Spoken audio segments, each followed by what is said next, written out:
The sound of zippers and hurried footsteps fills the bus station in Ouagadougou. Mothers hug their sons a little tighter.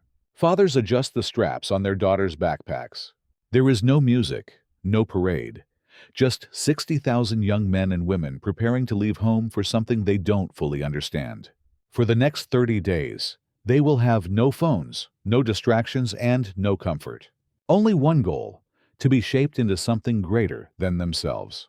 This is not a military draft. It's a national experiment. Perhaps the boldest Burkina Faso has ever attempted.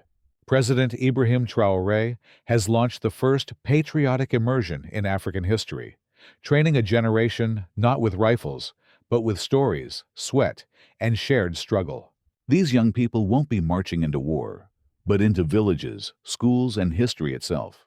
In an era when foreign powers still tug at Africa's seams and terrorism creeps into quiet towns, Traoré is betting on something deeper than drones or diplomacy. He is betting on unity. Among the crowd, a girl named Nafisatu folds a borrowed raincoat. "Not everyone can afford the gear," she whispers. "I just hope no one gets left behind." In another corner, Axel dreams of starting a business when he returns. "This isn't just about Burkina Faso today," he says. "It's about who we become tomorrow." Their voices echo a question far beyond their borders. Can a country save itself from within? If you believe Africa's future lies not in foreign hands but in its own heart, this is a story you need to hear. Stay with us, because what's happening right now in Burkina Faso could reshape how we define national defense and how we prepare the next generation for the world ahead. Across Burkina Faso, the hum of a quiet revolution is growing louder, not through protests or political speeches, but through the sound of 60,000 footsteps. From dusty border towns to lush southern villages, young graduates gather at converted schools and community halls. The Patriotic Immersion, launched on August 10, 2025, is not a youth camp. It is a national blueprint, carefully crafted by President Ibrahim Traoré, to turn students into pillars of civic strength. For 30 days, these participants live together. No phones, no internet, no family visits. Just a shared mission: to understand what it means to belong to something bigger than themselves. Each morning begins with the national anthem, sung as the flag rises against the waking sky. Some students rub sleep from their eyes. Others stand tall, hand over heart. After that, they begin their physical training. Not to become soldiers, but to discover discipline. They run laps, stretch in unison, and push each other past their limits. Instructors don't shout commands. They lead by example, often wearing sports gear, not military uniforms. Afternoons bring the heartbeat of history. In one classroom, an elderly veteran recounts the country's long road to independence. In another, a historian unfolds a map of the ancient Mossi kingdoms. Students don't just memorize dates. They learn stories. Stories of resistance, of rebuilding, of identity. They begin to see themselves not as scattered individuals, but as heirs to a greater legacy. Later in the day, groups split into community service teams. In one province, young hands patch the walls of a crumbling schoolhouse. In another, they clear drainage channels to prevent flooding. What once felt like chores now feel like ownership. A girl who used to write essays about nation building now digs through red clay, smiling through the sweat. "We're not cleaning," she says. "We're preparing this place for the next child." Each activity is carefully designed. Students rotate roles weekly. Today, you carry tools.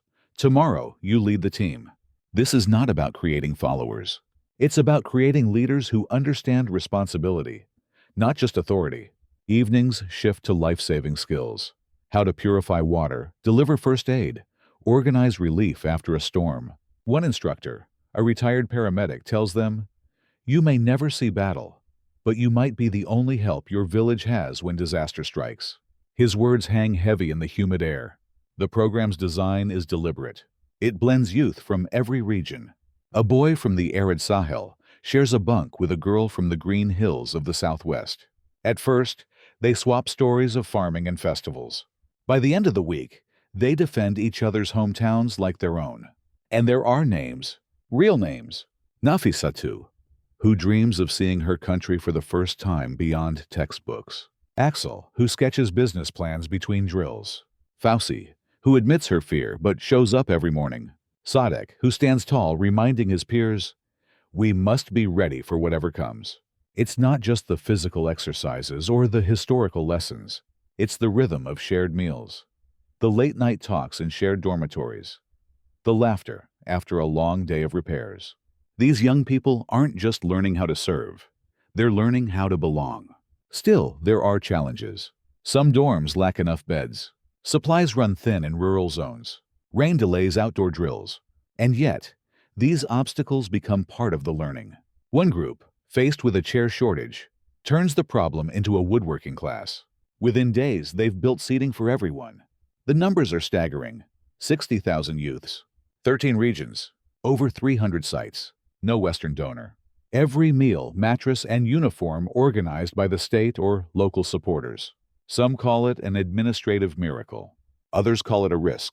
But for Traore, it is a necessary evolution. A defense network made not of soldiers, but of citizens. But what happens when the rains grow heavier? The risks grow real and comfort fades. Will this generation stand united? Or will the cracks begin to show? The rains came earlier than expected, and harder than most could handle. In the northern province of Soum, what was meant to be a training ground turned into a swamp overnight. Classrooms meant for lectures were now shelters from storms. At one site, the electricity failed. Buckets lined hallways, catching water from leaking roofs. A shipment of food was stuck behind a washed-out bridge. Hunger crept in with the mud. For many of the 60,000 participants, this was their first time far from home. Now, they were sharing flooded dormitories, cold rice, and sleepless nights under dripping ceilings. And yet, something remarkable happened. No one left. Instead, they adapted. At one camp, youths joined locals to dig new drainage channels, barefoot in the mud, laughing as rain splashed their uniforms. In another, a shortage of furniture sparked an impromptu carpentry workshop.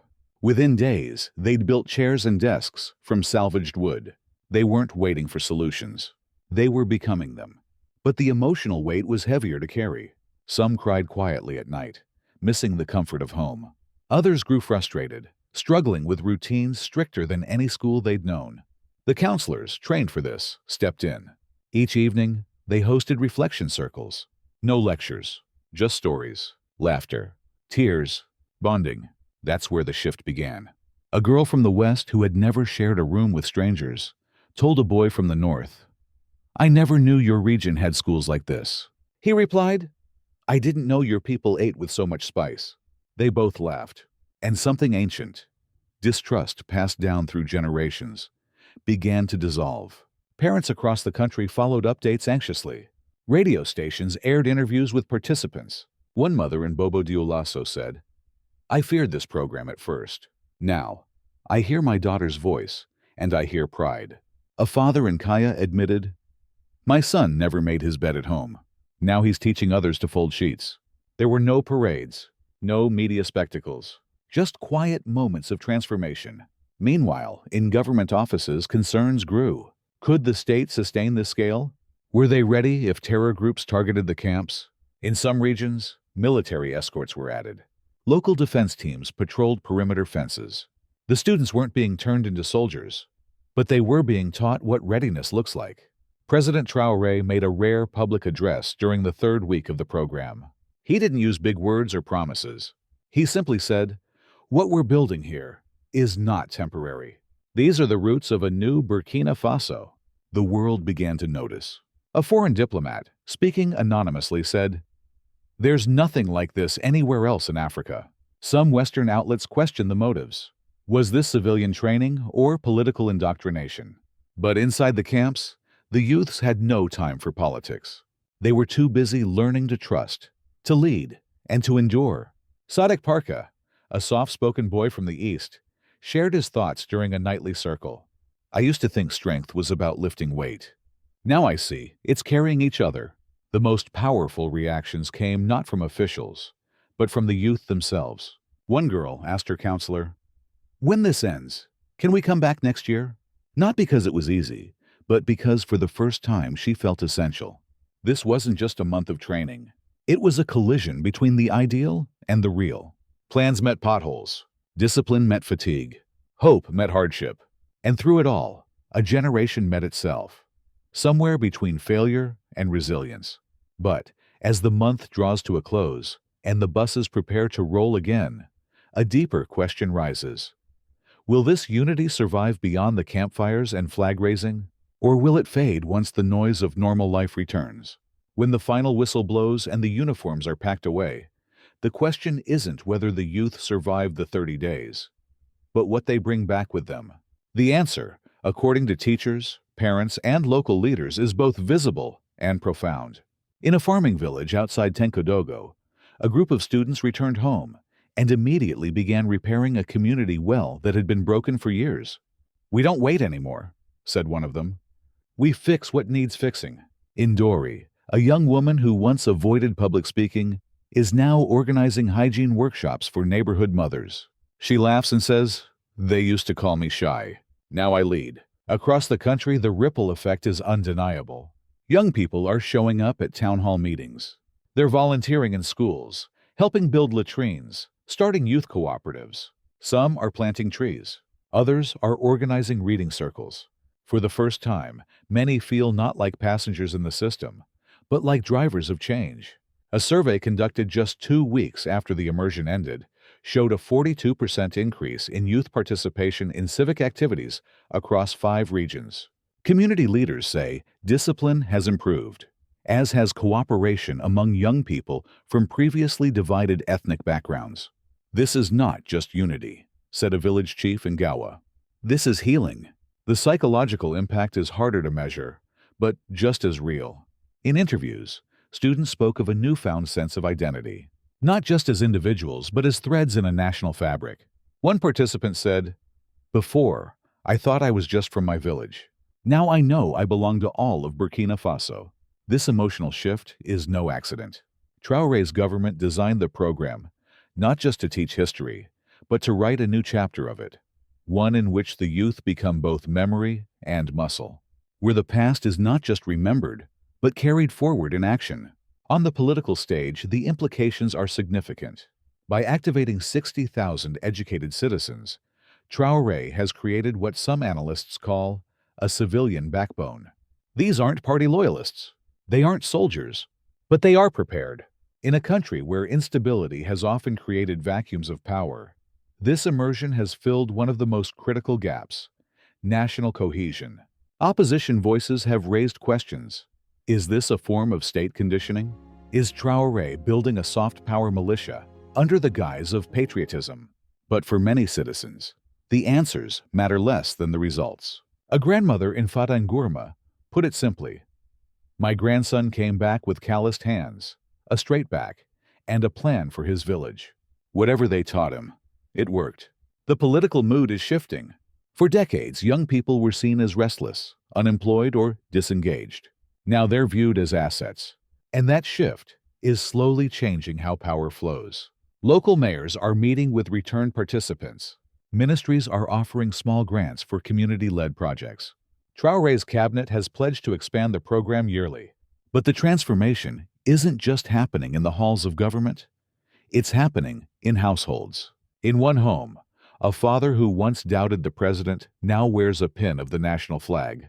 He says, "If this is the future my son is walking into, I can breathe a little easier." In another, a mother gathers neighbors every weekend to hear her daughter speak about health and hygiene. "She used to speak only when spoken to," the mother says, smiling. "Now she teaches." The nation is not just witnessing a shift in energy. It's witnessing a shift in trust. Trust that citizens can protect each other. Trust that unity is possible. Trust that leadership can start from the bottom. But as this sense of power spreads, so does another question. Can the political system handle a generation that no longer waits for permission to lead? In embassies across West Africa, lights burned late into the night. Diplomats watched with quiet curiosity and growing concern as news of Burkina Faso's patriotic immersion spread beyond its borders. In Mali and Niger, government officials sent observers to witness the experiment firsthand. They returned not with critiques, but with questions. Could this model work here? Could a civilian corps trained in patriotism and resilience become the region's greatest defense against insurgency and foreign influence? The answer was unsettling, because it was yes. Washington, too, took notice. Analysts at the State Department quietly flagged the program as strategically innovative. A confidential policy brief described it as an emerging model of grassroots stabilization. But behind those diplomatic phrases lies a deeper worry. Burkina Faso just mobilized 60,000 young people, trained them in civic cohesion, and did it without a single dollar of Western aid. That's not just rare. That's revolutionary. For decades, international security frameworks in Africa have depended on external funding, military advisors, and foreign oversight. But here was a country saying, "We'll train our own. We'll feed our own. We'll defend our own." It was a quiet rejection, not of cooperation, but of dependency. Within NATO circles, questions began to circulate. What happens if this spreads? If more Sahel nations follow suit, will we see a shift from Western-aligned militaries to self-reliant civilian networks? Is this the birth of an indigenous defense infrastructure, one built not on contracts and weapons, but on culture and conviction? So far, the U.S. has made no public statement. But insiders say this silence is strategic. Acknowledge it, and you validate it. Ignore it, and you risk falling behind a new African narrative. But beneath the diplomacy and strategy lies a more human question. If Burkina Faso can build national unity without weapons or money from abroad, what excuse do wealthier nations have for not trying the same? On the surface, the patriotic immersion looks like a bold civic experiment. A month of training to build discipline, unity, and national pride. But beneath the surface, some believe something else is taking shape. Something bigger, something hidden. A growing number of political analysts, regional observers, and even insiders within the Burkinabe bureaucracy whisper a theory. This isn't just training citizens. This is building a decentralized national defense force, without calling it one. The signs, they say, are everywhere. Uniforms without insignia. Morning drills conducted by instructors with military backgrounds. Strategic placement of participants in every region of the country. Rotating leadership exercises, emergency simulations, and perimeter security protocols. These are not common in civic programs. These are the foundations of readiness. Then there's the timing. Just as French troops withdraw and Western funding dries up, Traore quietly rolls out the largest coordinated civilian operation in Burkina Faso's modern history. No press conference, no foreign consultants, no applause. Just buses, bunk beds, and a plan. Add to that the curriculum.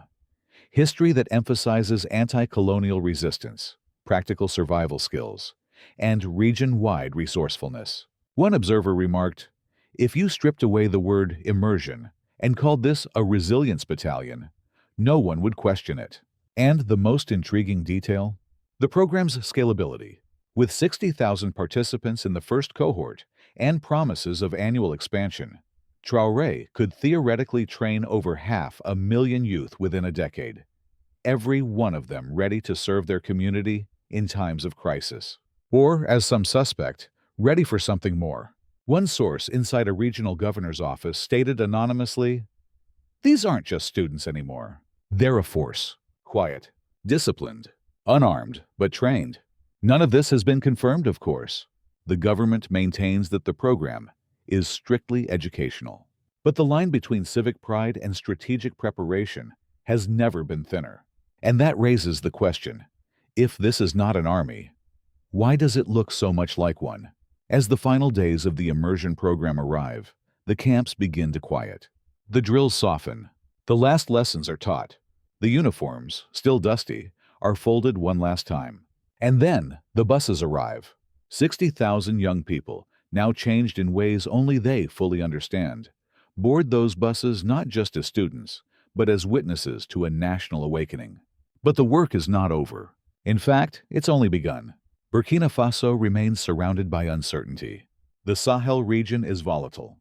Terrorist networks evolve. Droughts and floods test infrastructure. The same communities these youth now return to still face poverty, disinformation, and political tension. And yet something is different. Because now, each village has someone who knows how to organize relief after a storm. Each town has someone who understands leadership, hygiene, and national history. Each family has one more reason to hope. Still, the risks remain. If unity fades, if politics corrupt the vision, if fear outweighs purpose, this moment could slip away like many before it. That's the warning. But here's the promise. If nurtured, this generation could be Africa's strongest firewall, not built of steel, but of service, memory, and conviction. And in a world where borders mean less than the bonds between people, that may be the defense we've always needed. So now, the question is yours. If your country asked for just 30 days of your comfort to help build a future stronger than the past, would you say yes? Let us know in the comments. If this story stirred something in you, a memory, a question, a sense of responsibility, hold on to it. Share it with someone who still believes in community, in dignity, in rising together. And if you pray, whisper one tonight for the youth of Burkina Faso, who chose sweat over silence, service over safety, and unity over fear. May God bless Africa. May He bless the hands that rebuild it. And may He guide us all toward the strength to answer when our time comes.